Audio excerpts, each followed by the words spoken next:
नमस्कार, खबर भारत देख रहे हैं आप। मैं हूं आपके साथ राखी और हमारे खास कार्यक्रम सुनो सरकार में आप सभी का स्वागत है। और आज जिस विषय पर हम बैठे हैं वो है बाल श्रम और शोषण। जी हां, बाल श्रम बच्चों को लेकर ये कितना जरूरी है, क्यों कराया जाता है, क्या प्रावधान है, क्यों होना चाहिए, क्यों नहीं होना चाहिए और आने वाले समय में क्या उन बच्चों को देखना पड़ेगा। बहुत सारा यदि हम गंभीर रूप से इस विषय के बारे में सोचें, क्योंकि हम ये विषय लेकर बैठे ही इसलिए हैं, उसमें आप लोगों की क्या राय है, आप क्या सोचते हैं बाल श्रम को लेकर, कितना ज़रूरी है, मजबूरी होती है, मजबूरी के लिए क्या कोई दूसरा विकल्प नहीं है। बहुत सारे पहलू हैं इस विषय में जिस पर यदि आपकी कोई राय है तो आप भी अपनी राय हम तक पहुंचा सकते हैं। लेकिन फिलहाल आपको बता दें, जिस तरीके से आप देख पा रहे होंगे, छोटे छोटे से बच्चे होते हैं जो आजकल बाल श्रम में हैं, काम कर रहे हैं। हम भी कई बार अपने आसपास ऐसे बच्चों को देखते हैं और सवाल वही आता है कि बचपन की उम्र खेलने और पढ़ने की होती है, लेकिन यहाँ पर इनके पास काफ़ी बोझ है। इसके लिए जिम्मेदार कौन और ये कितना ज़रूरी, हम विस्तार से चर्चा करेंगे। हमारे साथ मेरे सहयोगी और ब्यूरो हेड जीएस भारती जी भी हैं। जीएस भारती जी, बहुत स्वागत जुड़ने के लिए। और जिस तरीके से आज हम चर्चा कर रहे हैं बाल श्रम और शोषण, क्या लगता है भारती जी, कितना ज़रूरी ये है या फिर मजबूरी है? देखिए राखी जी, थी हम बात करें बाल श्रमिकों की, जो बच्चे छोटे होते हैं और जो कहीं दुकानों पर भी काम करते हुए देखने को मिलते हैं, फैक्ट्रियों में भी काम करने को मिलते हैं, कई जो प्रतिष्ठान होते हैं उसमें भी काम करने को देखने को मिलते हैं। हम बात करते हैं राखी जी कि यदि इसी तरह से बच्चों से काम कराया जाएगा तो, क्योंकि बच्चे जो हैं कहीं ना कहीं आने वाले हमारे देश के भविष्य हैं, और बच्चों से यदि काम कराया जाएगा, इनको शिक्षा से दूर रखा जाएगा, तो इससे आने वाला समय जो है वो कैसा होगा। तो राकेश जी, कहीं ना कहीं हम कानून की बात करें तो कानून को भी कानून के जो सरकार होती है, प्रशासन होते हैं, कानून तो बनाए जाते हैं, लेकिन उनका ज़मीनी स्तर पर किसी भी तरह का सख्ती से पालन करते हुए नहीं दिखाई देते हैं।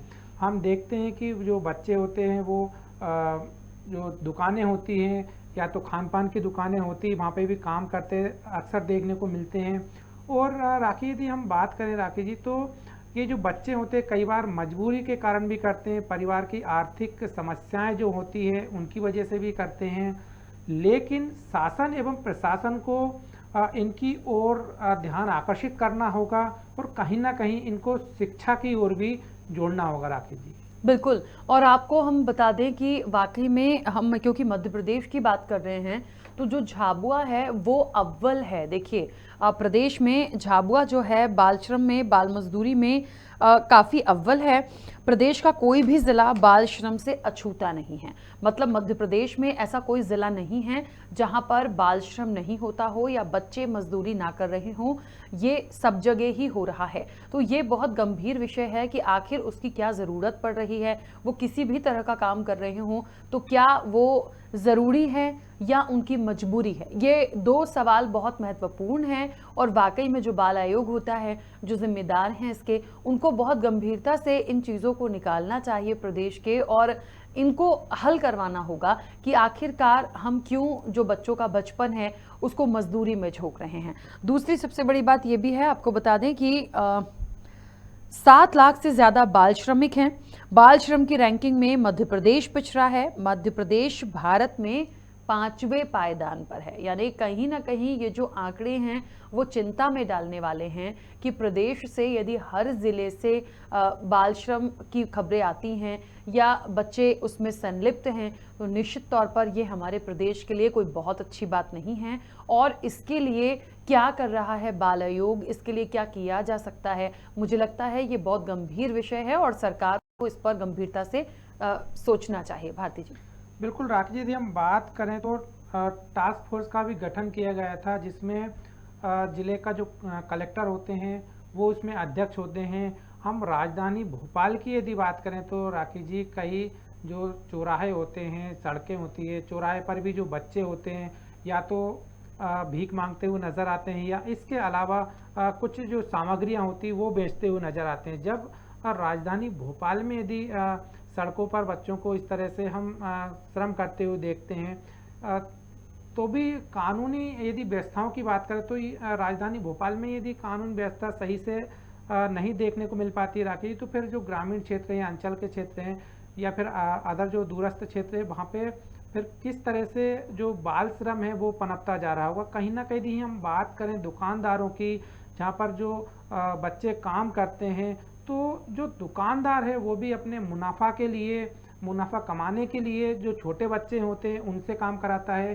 क्योंकि यदि जो बड़े लोग यदि काम करते हैं तो उनको एक सैलरी, मोटी या दैनिक जो भत्ता होता है वो देना होता है, लेकिन बच्चे जो होते हैं वो कम पैसा लेकर या फिर जो मजबूरी होती है उसके चलते काम करते हैं। तो राकेश जी, यदि इसी तरह से चलता रहा, कानून लचीला रहा, तो कहीं ना कहीं आने वाला जो समय रहेगा वो सभी के लिए एक खतरनाक रहेगा। बिल्कुल। एक कॉलर भोपाल से हमारे साथ जुड़े हैं, चेतन लाल पाटिल। चेतन जी, बहुत स्वागत जुड़ने के लिए। क्या कहना चाहते हैं? जी बिल्कुल, हम बता दें कि जैसे आपने बहुत अच्छा मुद्दा उठाया है जो है बाल श्रम को लेकर। तो लगातार हम देख रहे हैं कि बच्चों से मजदूरी तो कराई जाती है। तो और ऐसे समय में जब कोरोना काल चल रहा था तो स्कूल पूरी तरीके से बंद थे, तो हम सबसे ज्यादा बच्चों को दुकानों पर काम करते अब देख पा रहे हैं, क्योंकि बच्चे स्कूल तो जा नहीं रहे थे। ऐसे समय में बच्चे फ्री थे, तो इस समय बाल श्रम की हम बात करें तो वो सबसे ज्यादा हो रहा है, क्योंकि स्कूल बंद है, छुट्टियां चल रही हैं। छुट्टियों के साथ साथ अब बच्चे घर पर थे, तो उन्हें ऐसा लग रहा है कि अब क्या काम किया जाए, क्योंकि छोटे बच्चे हैं तो उन पे बाल श्रम कराया जा रहा है। या दुकानों पर हम बात करें कहीं काम कराया जा रहा है, या फैक्ट्रियों की बात करें, तो लगातार इस तरीके से काम तो किया जा रहा है। आपने बहुत अच्छा मुद्दा उठाया कि इनके लिए किसी तरीके की योजना बननी चाहिए और बच्चों को लेकर सरकार को भी संवेदनशील होना चाहिए था। बिल्कुल। चलिए चेतन जी, बहुत शुक्रिया जुड़ने के लिए, आपका सुझाव आपने दिया। ये बात बिल्कुल ठीक है कि स्कूलिंग नहीं हो रही है और प्रॉपर तरीके से बहुत सारे तबका ऐसा है। भारती जी, बिल्कुल सही बात है कि जो बच्चे हम बाल श्रम करते हुए देख रहे हैं, मुझे नहीं लगता कि उनकी स्थिति उस लेवल की होती होगी कि वो ऑनलाइन क्लासेस को ज्वाइन कर सकें या पढ़ सकें। मैं उन बच्चों की बात कर रही हूँ जो जिन्हें हम अक्सर सिग्नल्स पे देख लेते हैं, हम दुकानों में देख लेते हैं। लेकिन ये गंभीर विषय ये भी है कि हम छुट्टियां क्यों माने इस समय को। ये छुट्टियां नहीं है, देखिए आप स्कूल बंद है लेकिन ऑनलाइन क्लासेस तो हैं, वो किसी ना किसी माध्यम से कुछ तो पढ़ें, बट वो कुछ भी नहीं पढ़ पा रहे हैं, वो सिर्फ काम कर रहे हैं। तो आने वाले समय में जब ये बड़े होंगे तब इनका भविष्य क्या होगा, ये बहुत चिंता का विषय है। राकेश जी, यदि हम बात करें कोरोना काल से लेकर, तो क्योंकि कोरोना काल लगभग 2 साल जो रहा उसमें बच्चों के स्कूल बंद रहे, और जो छोटे बच्चों की यदि हम बात करें तो जो शहरी क्षेत्र हैं, शहरी क्षेत्रों में तो ऑनलाइन क्लासेस भी बच्चे या जो पेरेंट्स होते हैं जागरूक, तो वो उनको ऑनलाइन क्लास के माध्यम से भी शिक्षा दिला पा रहे थे। लेकिन यदि हम ग्रामीण क्षेत्रों की बात करें या जो गरीब तबके की बात करें, तो उनको ऑनलाइन जो क्लासेस हो रही थी स्कूलों में उनका ज़्यादा ज्ञान भी नहीं था। और जो कोरोना के समय कहीं ना कहीं आर्थिक समस्याएं देखी गई है, तो इसके चलते भी जो बाल श्रम है उसको भी बढ़ावा देखा गया है। लेकिन राकेश जी, यहाँ पे एक बात ये भी है कि कहीं ना कहीं इसमें समाज भी दोषी है, क्योंकि समाज के लोग भी देखते हैं कि जो बच्चे हैं वो मजदूरी कर रहे हैं या काम कर रहे हैं, बाल श्रम कर रहे हैं। तो कहीं ना कहीं इस तरह की यदि कानून की कोई धज्जियां उड़ा रहे हैं, यदि दुकानदार बच्चों जो हैं बच्चे यदि कहीं पे काम करते पाए जाते हैं तो इसकी शिकायत भी करनी चाहिए, लेकिन कोई भी अपनी जो जिम्मेदारी है उसका निर्वहन नहीं करता है। इसी के चलते राकेश जी, ये भी देखने को मिलता है कि जो दुकानदार होते हैं यहाँ पे, जहाँ पे बच्चे जो बाल श्रम करते हैं, तो वो निर्भीक होके, और जिसको कानून का भय भी नहीं होता, तो इसलिए ये जो बाल श्रम है उसको बढ़ावा भी देखने को मिल रहा है। यदि जो सामाजिक संगठन है जो बच्चों से बाल श्रम कराने को मुक्त करने का अभियान छेड़ते हैं, कई बार देखने को मिलते हैं, तो वो भी समय जो निरंतरता रहती है, इसको निरंतरता से काम नहीं करते हैं। तो ये भी एक वजह है कि जो बाल श्रम है इसमें बाल श्रमिकों की संख्या बढ़ती जा रही है। बिल्कुल। और एक बात जो भारती जी आपने कोविड को लेकर कही, ये वाकई में एक बहुत सोचने वाला विषय भी है कि क्या अभी जो कोविड काल हमने देखा या जो परेशानियां प्रॉपर लॉकडाउन की देखी थी, लोगों के पास बहुत मुश्किल हो गया था, क्या उस टाइम पे वाकई में ये ग्राफ बच्चों का बाल श्रम वाला बढ़ा है? क्योंकि हमने कहा ना कि देखिए, जो बच्चे करते ही हैं काम या प्रॉपर एजुकेशन नहीं ले रहे हैं, बहुत सारे बच्चे ऐसे भी हैं भारती जी, जो एक उनकी मजबूरी है कि वो प्रॉपर, उनके माँ बाप भी यही करते हैं, कहीं काम कर लिया या मजदूरी कर ली, या इन्हें कुछ मिल गया उन्हें कुछ मिल गया। कुछ बच्चे ऐसे हैं जो इसके बाद बुक से पढ़ते भी हैं। मतलब ऐसा नहीं है कि वो शिक्षा नहीं चाहते हैं, लेकिन वो शायद उतनी अच्छी शिक्षा नहीं ले सकते क्योंकि उनके पास उतना सोर्स नहीं है।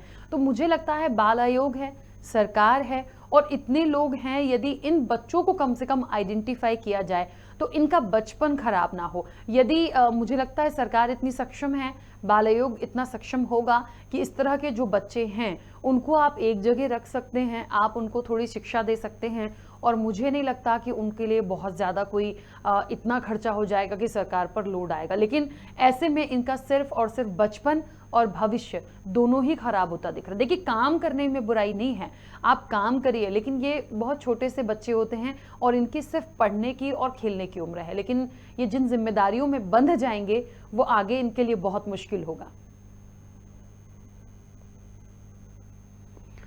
बिल्कुल राकेश जी, यदि हम बात करते हैं तो जो बच्चे होते हैं, कई बच्चे मजबूरी के कारण, आर्थिक जो पारिवारिक जो आर्थिक समस्याएं होती है उनके चलते काम करते हैं दुकानों पे या फिर कहीं पे भी दिन में जो है काम करते हैं, लेकिन उनको कहीं ना कहीं शिक्षा से भी मोह रहता है। तो कई बार राकेश देखने को ये भी मिलता है कि बच्चे काम करने के बावजूद भी पुस्तकों को पढ़ते हैं, ज्ञान खुद ही अर्जित करने की कोशिश करते हैं, और ऐसे जो बच्चे होते हैं कहीं ना कहीं एक समाज में भी मिसाल के रूप में देखने को मिलते हैं। लेकिन इसका ग्राफ बहुत कम होता है, ऐसे बच्चे बहुत ही कम निकल के आते हैं जो कि सेल्फ ही स्वयं ही शिक्षा ग्रहण करके दिन भर मजदूरी करके निकल पाते हैं। लेकिन इसमें हम शासन या प्रशासन की बात करें तो कहीं ना कहीं इसकी महत्वपूर्ण भूमिका है।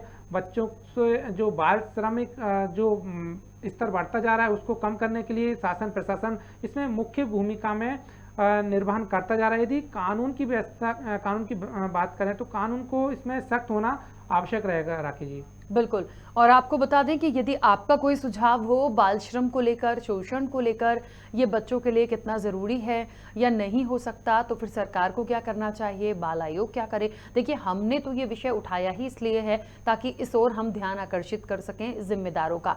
आपके क्या सुझाव है? आपके सुझाव बहुत ज़्यादा महत्वपूर्ण होते हैं ऐसे विषयों पर ख़ास तौर पर, और इसीलिए हमारा ये प्रोग्राम जो है वो भी आप लोगों के लिए ही, ताकि आपकी बात, आपके सुझाव हम तक पहुंच सके। तो आपके टेलीविजन स्क्रीन पर नंबर डिस्प्ले हो रहा है, आप भी कॉल कर सकते हैं और अपनी बात हम तक पहुंचा सकते हैं। भारती जी, हम डेवलपमेंट की बात करते हैं, मध्य प्रदेश के विकास की बात करते हैं, स्वर्णिम मध्य प्रदेश की भी हमने बात की है। अभी जिस तरीके से आंकड़े ये बयां कर रहे हैं कि झाबुआ अव्वल है बाल श्रम में, तो ऐसी कौन सी चीज़ वहाँ होगी, ये बहुत मुझे लगता है सोचने वाला है। क्योंकि हम मध्य प्रदेश की बात कर रहे हैं तो हम कैसे डेवलपमेंट पे जा रहे हैं, हम कैसा एक स्वर्णिम मध्य प्रदेश देख रहे हैं जहां हमें छोटे छोटे बच्चों की ज़रूरत पड़ रही है काम करवाने के लिए। देखिए राकेश जी, यदि देखा जाए तो कानून बना है कि शिक्षा के अधिकार अधिनियम के तहत बच्चों को पहली से 8वीं क्लास तक निःशुल्क शिक्षा दी जाएगी, और जो निजी स्कूल होते हैं उसमें भी 25% जो है वो गरीबी रेखा के नीचे वाले या फिर SC ST के जो बच्चे होते हैं, तो उनको शिक्षा देने का अधिकार कानून की तरफ से दिया गया है। लेकिन हम अभी बात करते हैं, जैसे अभी बताया कि झाबुआ जो है, झाबुआ में सबसे अधिक मध्य प्रदेश में बच्चे जो हैं श्रमिक पाए जाते हैं। तो यहाँ पे कानून तो देखिए राकेश जी सभी जगह लगभग एक से बनते हैं, क्षेत्र के हिसाब से थोड़ा कानून अलग हो सकता है, लेकिन कहीं ना कहीं जो मध्य प्रदेश में कानून है बाल श्रमिक रोकने के लिए, तो इसको झाबुआ में कहीं ना कहीं जिस तरह से कानून व्यवस्था बनानी चाहिए तो वो नहीं बन पा रही है, और जो बच्चों का आंकड़ा बढ़ता जा रहा है। अभी हमने देखा कि जो आंकड़े हैं भारत में मध्य प्रदेश 5वें नंबर पर बाल श्रमिकों में स्तर पर है। तो कहीं ना कहीं मध्य प्रदेश में जो जिम्मेदार हैं उनको भी सोचना चाहिए कि 5वें नंबर पर आना श्रमिकों के रूप में, तो कहीं ना कहीं ये भी एक ग्राफ बहुत अधिक है, इसको मुझे तो लगता है कि शून्य पर ही लाना चाहिए। यदि जिम्मेदार अपनी जिम्मेदारी का निर्वहन अच्छे तरीके से करेंगे तो शायद बाल श्रम को खत्म करने के लिए कहीं ना कहीं एक सहयोग भी मिलेगा और एक समाज जो है, समाज में भी जो बाल श्रम देखने को मिलता है वो भी खत्म हो पाएगा राखी जी।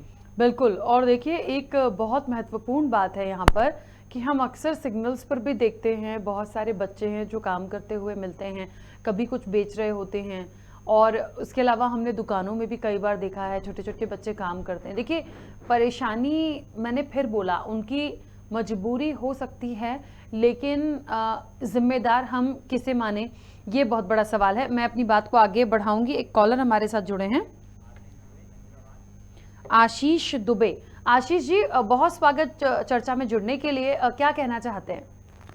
मैम, जैसा कि मैं आपको बताना चाहूँगा, सबसे पहले मैं आपको धन्यवाद देना चाहूँगा क्योंकि आपने मतलब इस मुद्दे को अपने न्यूज़ चैनल में मतलब दिखाया है। जैसे मैं देख रहा था यहाँ पे आपके चैनल को, और मुझे काफ़ी अच्छा लगा। जैसे मैं बताना चाहूँगा कि इसमें बाल श्रम को लेकर आप बता रहे हैं, और मैं एक छोटी सी राय देना चाहूँगा, मतलब एक जिम्मेदार नागरिक होने की वजह से। जी बोलिए। जी, जैसे कि बाल श्रम देश की सबसे बड़ी मतलब समस्या है जो सरकार उठाना नहीं चाहिए, बट उसके ऊपर नए कानून बनाना चाहिए सरकार को, और सरकार को इस समस्या को सुलझाने के लिए मतलब अलग अलग सकारात्मक सक्रिय कदम उठाना चाहिए। जी। अच्छा, और क्या जैसे लगता कि है आशीष जी, क्या लगता है, हम अपने आसपास सिग्नल्स पे भी देखते हैं, दुकानों पे भी देखते हैं, आमतौर पर चाय नाश्ते की जो दुकानें होती हैं उनमें भी हम बच्चों को काम करते देखते हैं, क्या लगता है वो उनकी मजबूरी है? क्योंकि उसके लिए जिम्मेदार कौन है? सरकार भी जिम्मेदार है, उनके पेरेंट्स भी जिम्मेदार हो सकते हैं, या फिर उनकी मजबूरी इतनी है कि पूरे घर को काम करना पड़ रहा है? मैम, पहले तो मैं बताना चाहूँगा, मजबूरी है वो ठीक है, बट माता पिता की ज़्यादा गलती रहती है, क्योंकि अगर वो सक्षम है काम करने में तो उनके बच्चों को सरकार भी मतलब वो कदम उठा रही है, सरकारी स्कूल में पढ़ो, आप फ्री में पढ़ाई करा ही रही है उनके लिए व्यवस्था पूरी। तो बच्चों को मतलब जागरूक करना चाहिए। जागरूक ना होने की वजह से वो मतलब शिक्षित नहीं हो पा रहे हैं। उनको क्या है कि बचपन से ही उनको रुपयों का लालच दिखाया जाते हैं कि यहाँ से कमाना पड़ेगा, तो स्टार्टिंग से ही उनको पैसों का लालच देते हैं, और उनका बचपना और पढ़ाई दोनों से दूर कर रहे हैं ये माता पिता। उनको बताना चाहिए, जागरूक करना चाहिए कि उनको पढ़ाई मतलब आगे जाकर काम आएगी। तो ये काम धंधे तो आप एज होने के ऊपर भी कर सकते हैं आप, बट पढ़ाई एक एज पर होती है, तो पढ़ाई जरूरी है मैम। इसलिए मेरा मतलब कहना है कि बच्चों को पढ़ना चाहिए और माता पिता को सबसे ज़्यादा जागरूक करना चाहिए। बिल्कुल। चलिए, बहुत शुक्रिया जुड़ने के लिए आशीष। भारती जी, मुझे लगता है ये जो कॉलर जुड़े थे, ये सवाल मैंने उनसे इसीलिए किया था क्योंकि वो एक आम नागरिक हैं, उनकी क्या सोच है इन बच्चों के लिए। हम कह रहे हैं यदि सरकार जो कर रही है नहीं कर रही है, बाल आयोग क्या कर रहा है, लेकिन जब निःशुल्क कोई चीज़ें दी गई हैं सरकार के माध्यम से, तो मुझे लगता है माँ बाप का फ़र्ज़ बनता है कि वो अपने ऐसे बच्चों को वहाँ शिक्षा देने भेजें और खुद आप काम करिए। लेकिन अभी से आप उनको भी उस चीज़ में इन्वॉल्व करोगे तो मुझे लगता है फिर इसमें पेरेंट्स की गलती है। बिल्कुल राखी जी, क्योंकि जो पेरेंट्स होते हैं जो बच्चों से बाल श्रम कराते हैं, तो उनमें ख़ास तौर पर यह भी देखा जाता है कि वो शिक्षित भी नहीं होते, क्योंकि उनमें भी कहीं ना कहीं शिक्षा की कमी होती है, और वो खुद ही मजदूरी करते हैं। तो वो भी समझते हैं कि बच्चा यदि मजदूरी करेगा तो कहीं ना कहीं आर्थिक रूप से घर को भी कुछ जो आवश्यक सामग्रियां हैं या वो लेकर आएगा, कहीं ना कहीं आर्थिक मजबूती को भी वो शायद देख पाता है। उससे ज़्यादा उसकी सोच नहीं हो पाती है। तो मुझे लगता है कि राखी शासन एवं प्रशासन को जो इस तरह के पेरेंट्स हैं उनको भी जागरूक करना चाहिए, क्योंकि जब बच्चा श्रम की ओर जाता है तो उस समय माँ बाप को इस चीज़ का ज्ञान नहीं होता है कि यही जो है आने वाले समय में कहीं ना कहीं देश एवं प्रदेश के विकास में इसकी क्या भूमिका रहेगी। यदि शिक्षा ग्रहण नहीं कर पाएगा तो आने वाला जो समय रहेगा वो शिक्षा की कमी के कारण कहीं ना कहीं बच्चा शिक्षित नहीं होगा। यदि श्रम करता रहेगा तो जो हमारे देश का भविष्य है तो वो भी कहीं ना कहीं एक अंधकारमय देखने को मिलेगा राकेश जी। तो इसलिए शिक्षा पर जोर देना आवश्यक है, और जो बाल श्रमिक जिस तरह से बढ़ता जा रहा है उस पर अंकुश लगाना भी आवश्यक है। बिल्कुल। भारती जी, एक बात और है, जैसे मान लीजिए बहुत सारे जो बच्चे हैं जो इस तरह की गतिविधियों में हैं, मुझे ऐसा लगता है कि कुछ हमने बीच में ऐसी बातें सुनी थी और कानून में है भी कि आप छोटे बच्चों से काम नहीं करा सकते हैं। तो जो लोग उनको काम दे रहे हैं उनको भी निश्चित तौर पर वो भी कहीं ना कहीं उन पर भी शिकंजा होना चाहिए कि आप छोटे बच्चों से काम ले ही क्यों रहे हैं, आप दूसरे लोगों को काम दें। बिल्कुल राकेश जी, जो कानून बना हुआ है जो भी यदि बाल श्रम जो कराता पाया जाता है तो उसको 2 साल एवं 50,000 रुपये का आर्थिक जुर्माने का भी प्रावधान सरकार की तरफ से है। लेकिन बावजूद इसके भी लोग जो हैं वो बच्चों से काम कराते हैं दुकानों में, प्रतिष्ठानों में, क्योंकि कहीं ना कहीं समाज में भी जागरूकता की कमी है। इसी के चलते इस तरह के जो लोग हैं बच्चों से काम कराते हैं और कानून का भी इनको भय नहीं होता है। राकेश जी, बिल्कुल। तो देखिए यहाँ पर 2-3 बातें बहुत महत्वपूर्ण निकल कर आई हैं। पहली चीज़ तो ये कि कितना ज़रूरी है। तो बाल श्रम कोई बहुत ज़्यादा ज़रूरी नहीं है, मुझे नहीं लगता कि इसकी बहुत ज़्यादा आवश्यकता है। यदि सरकार ने निःशुल्क पढ़ाई की व्यवस्था दी है तो पेरेंट्स का ये फ़र्ज़ बनता है, वो जिस भी तबके के हैं, जो भी हैं, आप उनको बच्चों को वहाँ भेजिए। आप उस जगह पे क्या करना चाहते हैं, दुकान में काम करना चाहते हैं या जो भी है, आपकी जो भी मजबूरी होगी वो आप तक रहे, क्योंकि बच्चों की उसमें देखिए कोई गलती नहीं है और उन लोगों को शिक्षा बहुत ज़रूरी है। आज यदि वो लोग पढ़ लेते हैं, कुछ थोड़ा बहुत भी पढ़ लेते हैं, तो आने वाला समय किसी का कह के नहीं आता कि कौन क्या कर लेगा। हमने बहुत सारे ऐसे बच्चे देखे हैं भारती जी, इसीलिए मैंने यहाँ पर ये बात का जिक्र किया कि दुकानों पर काम भी कर लेते हैं, बाद में पढ़ भी लेते हैं। और मैंने ऐसे बच्चों को भी बड़े ऑफिसर बनते देखा है जो सिर्फ लालटेन की पढ़ाई में बढ़ के भी निकले हैं, पढ़ के भी निकले हैं। तो मुझे लगता है कि समय किसी ने नहीं देखा है और ये बहुत गंभीर विषय है कि माता पिता जो उनके हैं, जो इस तरह से बच्चों से काम करवा रहे हैं, वो थोड़ा जागरूक हो जाएं। और दूसरा, जो बाल आयोग है, जो सरकार है, वो सख्त हो जाए। बिल्कुल राकेश जी, सरकार जो है, बाल आयोग है, उसको सख्त होना आवश्यक ही है।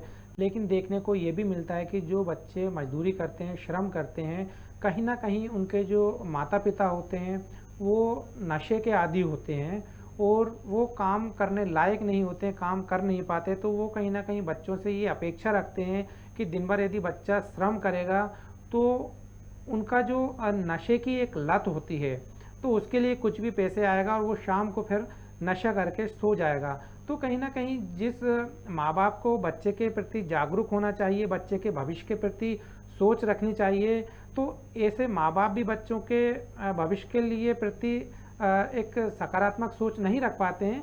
तो इस वजह से भी इस तरह के जो बच्चों में श्रम करने की जो जगह जगह देखने को मिलता है, तो राकेश जी ये भी एक मुख्य कारण है। और नशा, सरकार को मुझे लगता है कि नशा मुक्ति के लिए भी अभियान चलाना चाहिए। और इस तरह के जो बच्चों का भविष्य अंधकार में जाता जा रहा है, तो इसके लिए भी एक अभियान चलाना आवश्यक रहेगा राकेश जी। बिल्कुल।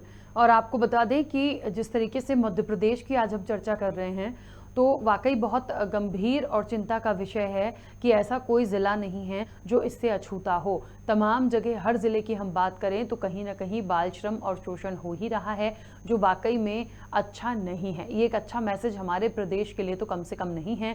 लेकिन सवाल ये भी उठता है कि आखिरकार जिम्मेदारों ने इसके लिए कितनी पहल की, कितना काम किया, कितने बच्चों को इन चीज़ों से दूर रखा, कितने बच्चे आज शिक्षा की ओर गए हैं। ये बहुत महत्वपूर्ण हो गया है। मुझे लगता है एक समय तक यदि कोई अभियान चलाया जाए, कोई बात रखी जाए, या जैसे कि आज हम इस विषय पर बैठे हैं, कोई इससे गंभीरता से उठाए, तो सब लोग एकदम से जागरूक हो जाते हैं, सरकार भी आ जाती है, बाल आयोग भी आ जाता है कि हाँ हम कुछ कर रहे हैं। लेकिन एक टाइम के बाद वो सब ठंडे बस्ते में चला जाता है। फिर ठीक है, बच्चे सड़कों पर हैं, दुकानों पर हैं, किसी को कोई फर्क नहीं पड़ता। लेकिन हमेशा हमें कुछ अच्छा करने के लिए गंभीरता से इस विषय को हमें सोचना होगा। चलिए, और इस वक्त आपको बता दें कि हमारे साथ बाल आयोग से एक अधिकारी जुड़े हुए हैं। बहुत स्वागत सर आपका चर्चा में जुड़ने के लिए। जिस तरीके से हम चर्चा कर रहे हैं बाल श्रम और शोषण की, क्या लगता है ये कितना जरूरी है या फिर मजबूरी है? हेलो जी, मेरी आवाज अब तक पहुंच रही है? आपने मेरे से सवाल किया? जी जी मैडम, जहाँ तक बाल श्रम का सवाल है, ये बहुत सारी ऐसी परिस्थिति जन्य कारण होते हैं जिनके कारणों से ये बाल श्रम की स्थिति पैदा होती है। इसमें बहुत सारी चीजें सिर्फ बालक वाले पार्ट से नहीं होती हैं। कई बार लोगों का लालच और कम पैसों में ज्यादा से ज्यादा काम कराने की प्रवृत्ति जो होती है, वो बाल श्रम की समस्या को जन्म देती है। वो भी एक मुख्य कारण रहा है। और अशिक्षा के कारण और गरीबी भी एक कारण हो सकता है, जिसके कारण से माता पिता अपने बच्चों को असहमति से कहें या सहमति से कहें, कई बार उसमें संलग्न कर लेते हैं। बिल्कुल। तो ये कुछ ऐसी चीजें होती हैं जिसके कारण से ये चीजें पैदा होती हैं। इन्हें कैसे रोका जा सकता है? उम्मीद बाल आयोग से, उम्मीद सरकार से बहुत है, और एक बात ये भी है कि कुछ जगहों पर सरकार ने कुछ फ्री सुविधा दे रखी है, फ्री किया हुआ एजुकेशन। तो मुझे लगता है इस तबके के बच्चे जो प्रॉपर तरीके से नहीं पढ़ पा रहे हैं वो निःशुल्क शिक्षा ले सकते हैं। इनकी उम्र काम करने की नहीं है, तो इस दिशा में किस तरीके से काम किया जा सकता है? मैडम, इसके दो पार्ट होते हैं। जिस तरीके से यदि अपन ये कहें कि इसका पूरी तरह से कानूनी रूप से या सरकार की तरफ से यदि अपन कहें तो वो पूरी तरह से इफेक्टिव होने में कहीं गुंजाइश बनी रहती है, क्योंकि शासन की तरफ से होने वाले प्रयास जो हैं वो यदि अपनी तरफ का काम करते भी हैं तो प्रतिशत पूरा नहीं होता, क्योंकि सामाजिक रूप से उसको उतना समर्थन नहीं मिल पाता। यदि सामाजिक जागरूकता पूरी होगी और समाज के लोग इसका बहिष्कार करेंगे, इसका विरोध करेंगे, तो वो ज्यादा इफेक्टिव रहेगा। इसीलिए अवेयरनेस के बहुत सारे प्रोग्राम सरकार की ओर से चलते हैं और कोशिश ये रहती है कि आम जनता उससे ज्यादा से ज्यादा जुड़े और वहां तक ये चीजें पहुंच सकें। बिल्कुल। चलिए, बहुत शुक्रिया जुड़ने के लिए। तो देखिए, एक बात, बाल श्रम अधिकारी हमारे साथ जुड़े थे और उन्होंने कहा कि हर चीज़ के दो पहलू हैं। माता पिता की यदि जिम्मेदारी है तो कहीं ना कहीं उसका शायद लालच भी है, और लालच वही पैसों का जो अभी हमने भारती जी चर्चा में निकाला था कि कहीं ना कहीं उनको ये लगने लगता है। हमारे कॉलर ने भी बोला कि बच्चे जो हैं वो पैसे अर्न करके ले आएंगे तो उनका काम चल जाएगा। मुझे लगता है ऐसा कैसे माँ बाप होंगे जो ऐसा अपने बच्चों के लिए सोच सकते हैं? आप उनका भविष्य खराब कर रहे हैं। और फिर मैं एक बार यही बोलूँगी कि सरकार अभी भी चाहे तो बहुत कुछ कर सकती है।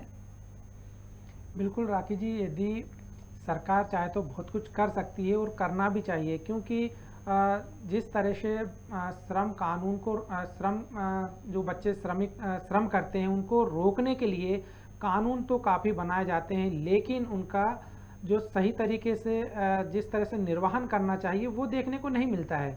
क्योंकि जब राजधानी भोपाल की यदि हम बात करें तो जो ट्रैफिक सिग्नल्स होते हैं, बच्चे वहाँ पर कुछ ना कुछ या तो भीख मांगते देखने को मिलते हैं या फिर कुछ पेन या पेंसिल या कुछ भी ऐसी सामग्री जो होती है वो बेचते दिखाई देते हैं। और उसके पीछे कहीं ना कहीं जो मुनाफा खोर जो होते हैं वो बच्चों से लालच में वो सामग्री बिकवाते हैं। कई बार बच्चे जो होते हैं वो अपनी जान का जोखिम डालते हुए सिग्नल पर भी देखने को मिलते हैं, क्योंकि कई बार जब सिग्नल हट जाता है, बच्चे चौराहे पर खड़े रहते हैं, तो कई बार जो वाहन होते हैं वो भी वाहन चालक भी बच्चों को बचाने के चक्कर में कई बार गाड़ियों से भी भिड़ते हुए हमने देखा है। बिल्कुल।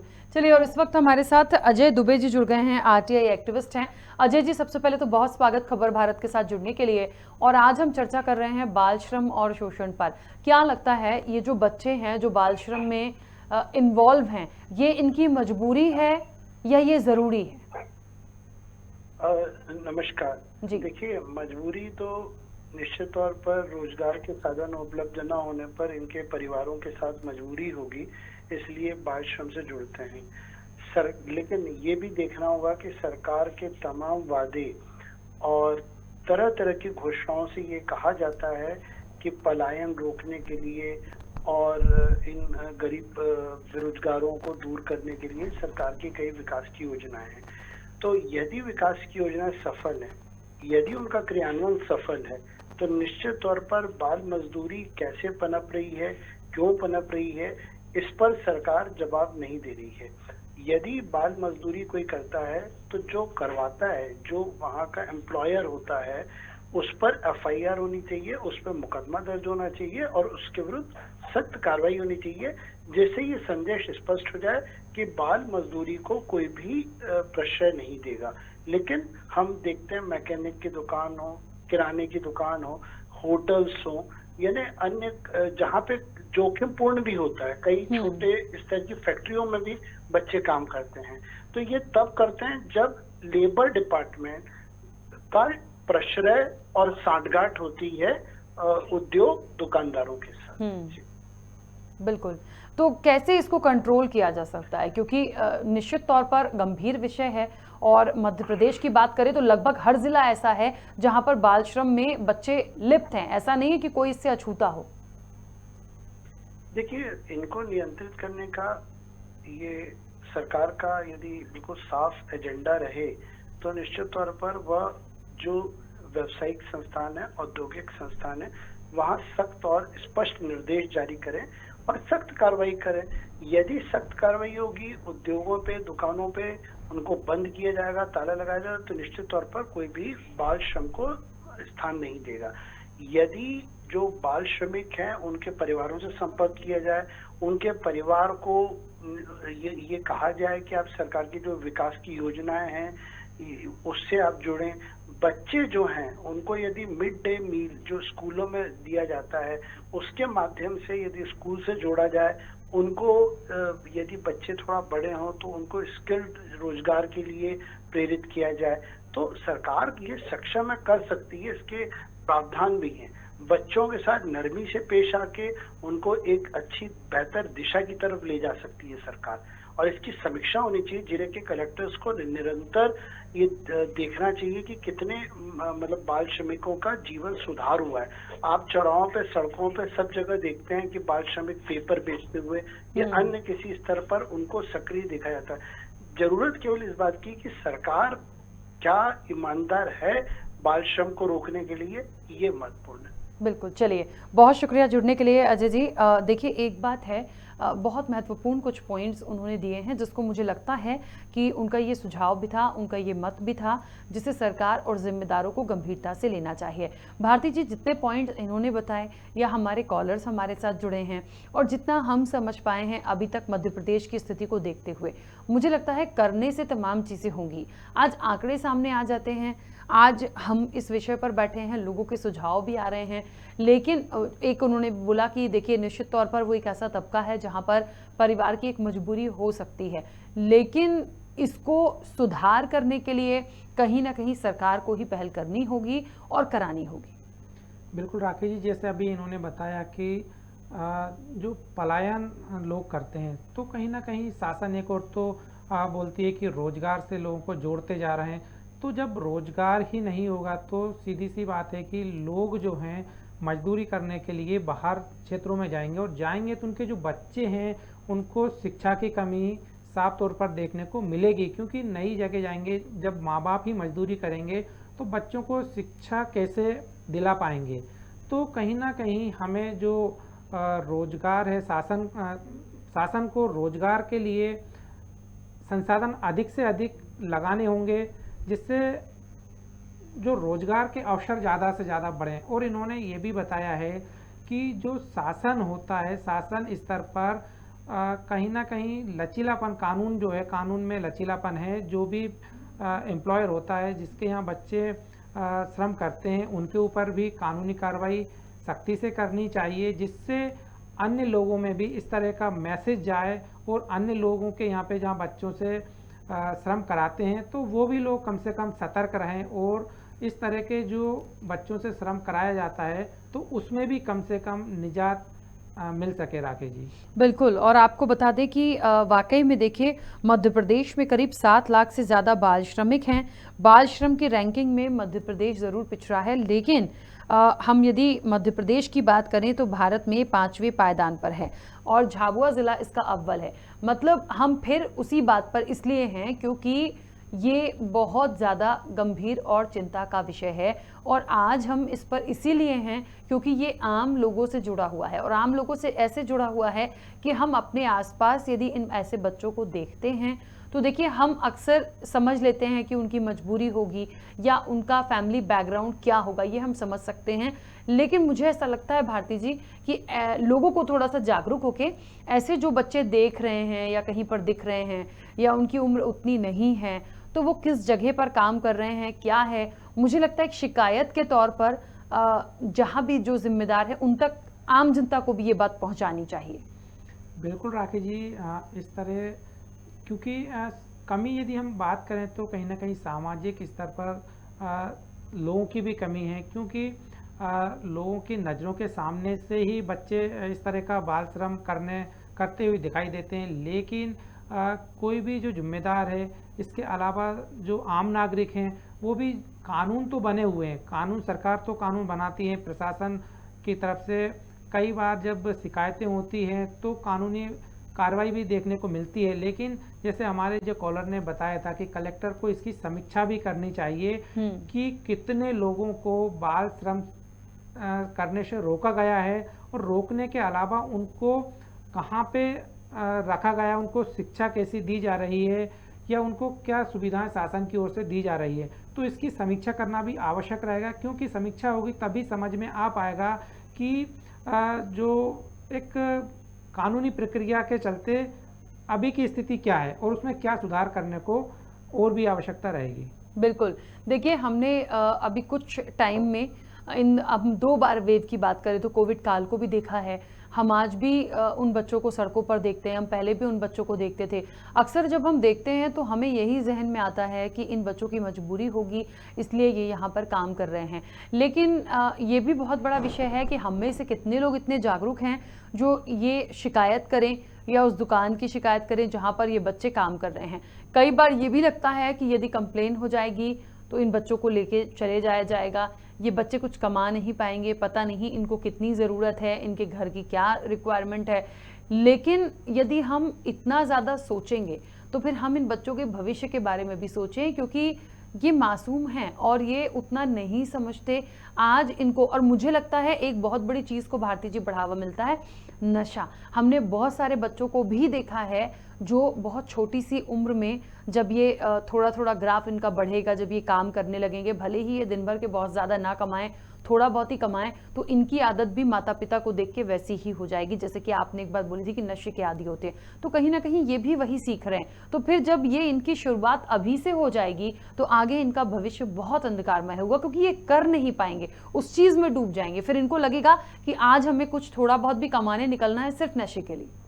बिल्कुल राकेश जी, यदि हम बात करें तो मैं फिर शासन की बात करूंगा, प्रशासन की बात करूंगा, क्योंकि बाल श्रम निषेध कानून जो है 1966 में बनाया गया था, और इसी में फिर संशोधित कर इसमें जो इंदौर कमिश्नर हैं उन्होंने इसमें संशोधन कर 1917 में टास्क फोर्स कमेटी का भी गठन किया था, जिसमें कलेक्टर जो हैं वो अध्यक्ष हैं, और इसमें जो न्यायालय की टीम भी इसमें होती है। तो जब ये टीम राकेश जी जब गठित की गई थी तो उस समय शायद ये जो कमियां देखी गई कि बाल श्रम को कहीं ना कहीं रोकने में ये कमेटी पूर्ण तरह से सफल होगी, लेकिन 1917 के बाद भी इस तरह की रोकथाम पर पूरी तरीके से बंदिशें नहीं लगाई गई। यदि बंदिशें हो जाती राकेश तो आज भारत में हमारा जो मध्य प्रदेश है शायद 5वें पायदान पर नहीं होता। तो फिर मैं यही कहूँगा कि कहीं ना कहीं जो कानून व्यवस्था है वो लचीली है, इसी की वजह से जो है इस तरह के जो श्रमदान को बढ़ावा देखने को मिल रहा है राकेश जी। चलिए, और इस वक्त हमारे साथ भोपाल से मोहित मिश्रा जुड़ गए। मोहित, बहुत स्वागत जुड़ने के लिए, क्या कहना चाहते हैं? जी मैम, बहुत बहुत धन्यवाद, आपने मुझे कार्यक्रम में जोड़ा। मेरा यही कहना है कि आपने जो टॉपिक लिया है बहुत ही अच्छा है, क्योंकि ऐसे टॉपिक पे सरकार की या आयोग जो बने हुए हैं इस चीज को रोकने के लिए उनकी नजर कम ही जाती है। लेकिन देखा जाए तो आज भी शहरों के जो आउटसाइडेड एरिया हैं, गांव हैं या छोटे जिले हैं, वहां पर देखा जाए तो जो होटल हुए, ढाबे हुए, दुकानें हुई या ऐसे रेस्टोरेंट हुए, जहाँ पर कई सारे बच्चे आज भी काम करते हुए देखे जा सकते हैं, लेकिन उनको अगर कोई रोकने वाला नहीं है। अगर तो देखा जाए तो कई सारे सरकारी अमले या उनकी गाड़ियां होती हैं, कई बार ऐसे ढाबों से या ऐसी जगहों से निकलती, लेकिन उनका भी ध्यान इस ओर जाता नहीं है। ये एक ऐसा मुद्दा है जो कई सालों से बिछड़ा हुआ है। ये कहें कि आजादी के बाद से भी हम देखें तो ये हमें चीज आज भी हमारे देश में मतलब लागू है, बाल श्रम आज भी चल रहा है, और उस पर ऐसी कोई ठोस या विशेष कार्रवाई नहीं की जा रही है। या हम ये कहें कि बस वो तो थोड़ा सा भी है, बीच में यूनिसेफ ने मुद्दा जो उठाया था और अंतर्राष्ट्रीय कानून बनाया था कि जब कभी भी अगर ऐसी स्थिति हमें देखने को मिलती है तो इसके ऊपर एक सख्त कानून किया जाता है, या जिसके यहाँ जबरदस्ती ऐसे कार्य करवाए जा रहे हैं उन पर भी कार्रवाई का एक दंडनीय प्रोग्राम बनाया है। तब से ये थोड़ा सा इसमें कमी दिखी जा रही है। बिल्कुल, आपका क्या सुझाव है? अभी हम चर्चा कर रहे हैं मोहित, आपको बता दूं मध्य प्रदेश की पूरी, तो मध्य प्रदेश में झाबुआ जो है वो बाल श्रम में अव्वल नंबर पे है, और हम पूरे मध्य प्रदेश की बात करें तो कोई भी जिला इससे अछूता नहीं है। यानी हर जिले की आप आंकड़े उठाकर देखें तो बाल श्रम वहां पर हो ही रहा है।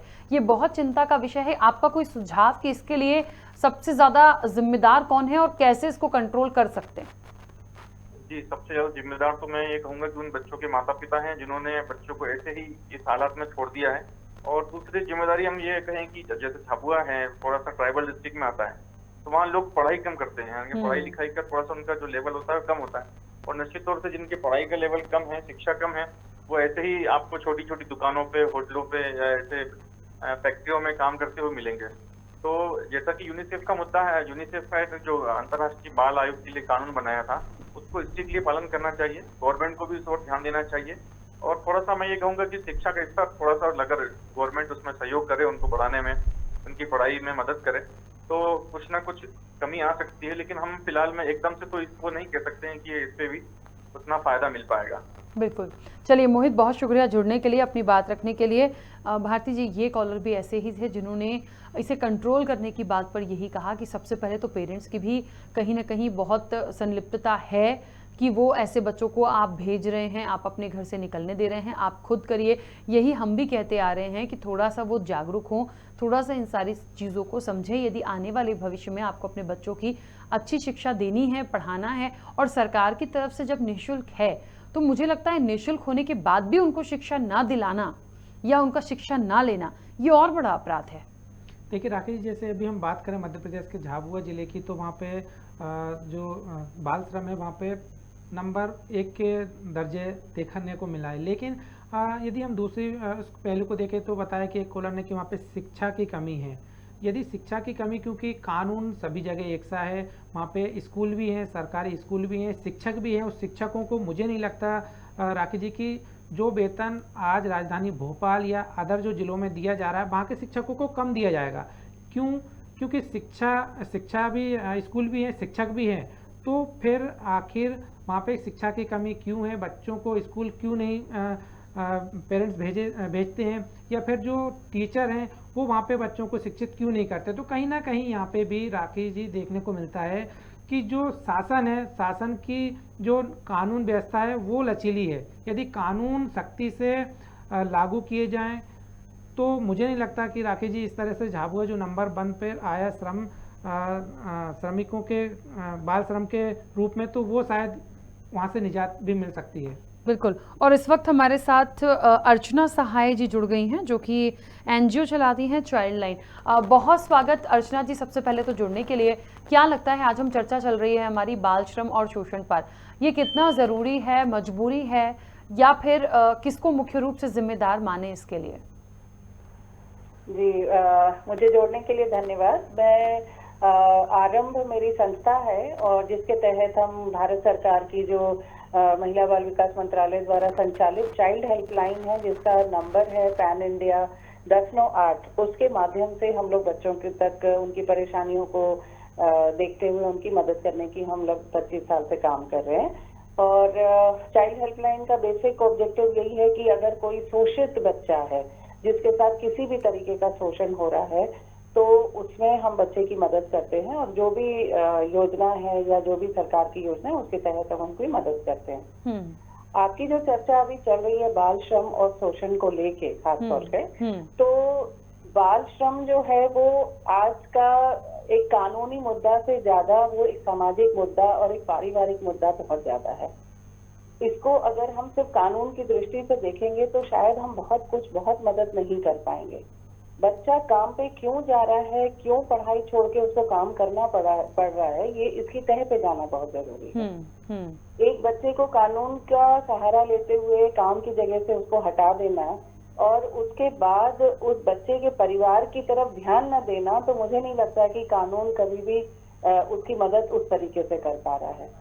कानून उसके लिए जो कानून तोड़ रहा है, तो जहाँ पर बच्चा काम कर रहा है, खासतौर पे 14 साल से नीचे बच्चे को तो काम ही नहीं करना है।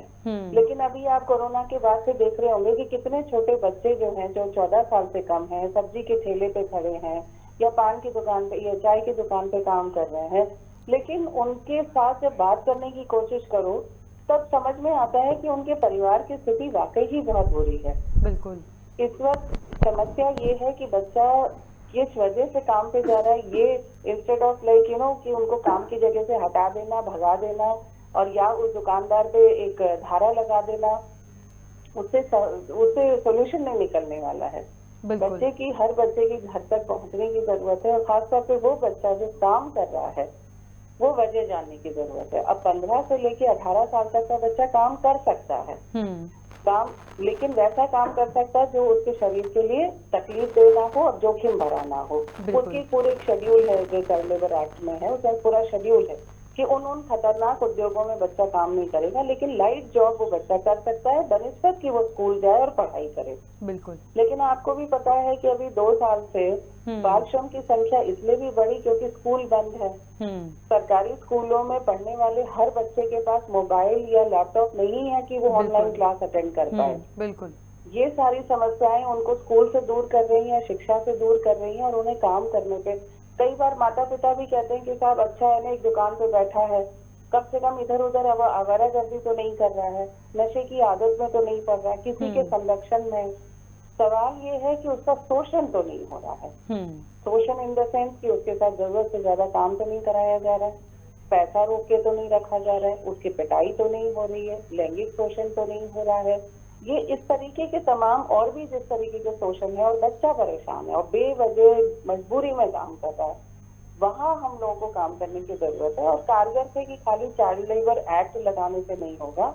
जुवेनाइल जस्टिस एक्ट जो किशोर न्याय अधिनियम है जिसमें सेक्शन 79 है जो कहता है कि अगर किसी कामकाजी बच्चे का शोषण अगर हो रहा है तब उसमें सजा कड़ी है, नॉन कॉग्निजेबल ऑफेंस है, नॉन बेलेबल है, कोर्ट से ही उनको जो भी कार्रवाई होगी कोर्ट से होगी, तब जाके कहीं हम वाकई में एक श्रमिक बच्चे का या बाल श्रम को हम रोकने की कारगर प्रयास कर सकते हैं। चलिए अर्चना जी, बहुत शुक्रिया, बहुत डिटेल में आपने काफ़ी कुछ बात यहाँ पर रखी है। भारती जी, मुझे लगता है कि बहुत अच्छे पॉइंट्स उन्होंने बताए, क्योंकि वो एक चाइल्ड लाइन के लिए एक लंबे समय से काम भी कर रही हैं, बहुत सारी ऐसी चीज़ों को सुनती होंगी, समझती होंगी। उन्होंने भी एक एज बताई है कि बच्चा उस उम्र से इस उम्र तक काम कर सकता है, बस यही है कि उसका शोषण ना हो, ज़बरदस्ती उसके साथ ना हो, ज़रूरत से ज़्यादा वर्कलोड ना हो। लेकिन हाँ, 14 साल से नीचे के बच्चों को तो काम नहीं करना चाहिए, लेकिन हम अमूमन यही देखते हैं कि उससे कम उम्र के बच्चे भी काम कर रहे हैं। तो मुझे लगता है उसके लिए वर्कआउट सरकार को जल्द से जल्द करना चाहिए। बिल्कुल राकेश जी, जैसा कि अभी इन्होंने बताया भी है कि इनको काफ़ी समय से बच्चों के जो भविष्य के लिए ये काम कर रहे हैं और जो श्रम कानून है उसमें भी कहीं ना कहीं इनकी भूमिका भी देखने को मिलती है। लेकिन इन्होंने एक मुख्य बात ये भी बताई है कि कहीं ना कहीं जो एक समाज के जो उत्तरदायित्व है, समाज की जिम्मेदारी है, समाज के लोगों की जिम्मेदारी है, उसको वो सही से निर्वहन नहीं कर पा रहा है। क्योंकि जो बच्चा जब काम करता है तो उसकी कई समस्याएं भी हो सकती है, कई रीज़न भी हो सकते हैं। यदि बच्चे को श्रम करने से रोका जाता है तो उस परिवार के पीछे भी देखना चाहिए कि आखिर उस परिवार की स्थिति क्या है। कई बार ये भी देखने को मिलता है राकेश जी कि जो बच्चा श्रम करता है, दुकानों पे काम करता है, शायद उसमें उसके घर में कोई कमाने वाला नहीं होता है और जो माँ बाप की स्थिति होती है वो भी कमाने लायक नहीं होती है। तो सरकार को इस ओर भी, इस पहलू की ओर भी ध्यान देना आवश्यक रहेगा, जिससे कि जो बाल श्रम है जिसमें जो बढ़ावा होता जा रहा है उस पर बंदिशें लगाई जा सके। राकेश बिल्कुल। तो देखिए, क्योंकि समय की भी सीमा है, आज जिस तरीके से हम चर्चा में बैठे बहुत महत्वपूर्ण था कि इस विषय को गंभीरता से हम समझें, क्या ज़रूरी है, कितना ज़रूरी है, कितनी मजबूरी है, इस पर हम विस्तार से चर्चा करें, जो हमने की है। बहुत सारे लोगों ने अपने सुझाव भी दिए। भारती जी, बहुत शुक्रिया चर्चा में जुड़ने के लिए। हमारे सभी कॉलर्स का भी बहुत शुक्रिया जो अपनी इम्पोर्टेंस हमें यहाँ पर देते हैं, इस कार्यक्रम में देते हैं, क्योंकि ये प्रोग्राम ही उनके लिए है। तो बाल श्रम पर क्या होना चाहिए, कितना ज़रूरी है और किस तरह से वर्कआउट हो सकता है, ये आज हमारे इस पूरी चर्चा से निकलकर सामने आया है। अब देखते हैं इस पर इम्प्लीमेंट कितनी गंभीरता से सरकार और बाल आयोग और जिम्मेदार लोग करते हैं। आज बस इतना ही, कल फिर किसी नए विषय के साथ मिलेंगे। दीजिए इजाजत, नमस्कार।